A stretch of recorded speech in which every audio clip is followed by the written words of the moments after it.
Hi, I'm Dan Chambers of Chambers Law Firm. In this video, I want to talk about one of the hottest topics out there in the field of criminal defense and, frankly, criminal prosecutions, and that is the area of fentanyl and fentanyl overdose deaths. It seems like every time we fire up our computer and go on the internet, we read about another high-profile celebrity or athlete or someone else who has been killed or died because of a fentanyl overdose.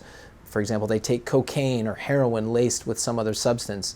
Now, fentanyl is a very, very powerful opioid, and in very small amounts can put somebody into cardiac arrest and they can be dead within minutes. It's become such an epidemic and such a problem that the federal government has taken notice. And in recent years, the federal government is aggressively prosecuting people who have provided others with drugs that end up laced with fentanyl that cause a death. I have right now 3 fentanyl overdose cases going at the same time where my clients have been accused of providing the fatal dose. The federal government is big on this, and they're stepping in where state prosecutors are maybe not pursuing these charges aggressively, thinking they're going to have proof problems. A lot of these cases are then going over to the federal government, and the U.S. attorney is taking them up and prosecuting those individuals aggressively. Here's why it matters. Under federal law, if you provide drugs to someone that causes serious bodily injury or death, the mandatory minimum can be as much as 20 years in federal prison up to a maximum of life in prison. So it's treated just like a homicide, just like a murder.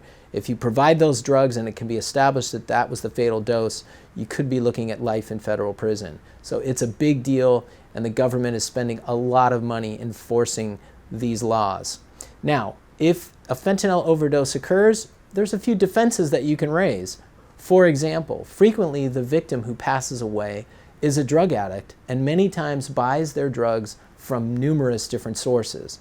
So the first question becomes, how is the government going to be able to establish that my client is the one that actually provided the fatal dose?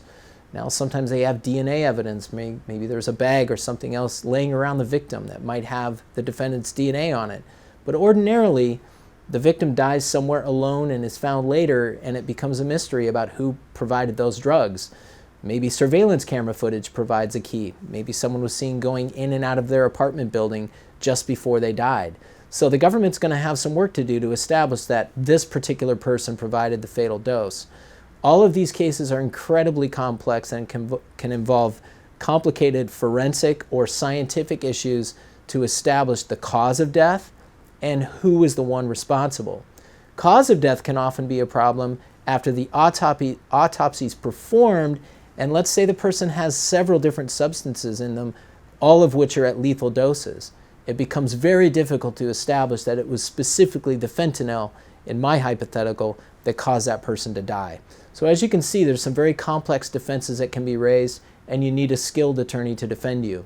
Here at Chambers Law Firm, we are actively handling fentanyl overdose cases for our clients. If you're facing that kind of charge and those consequences, give us a call. We'll be happy to provide you with a free consultation and answer your questions. Thank you.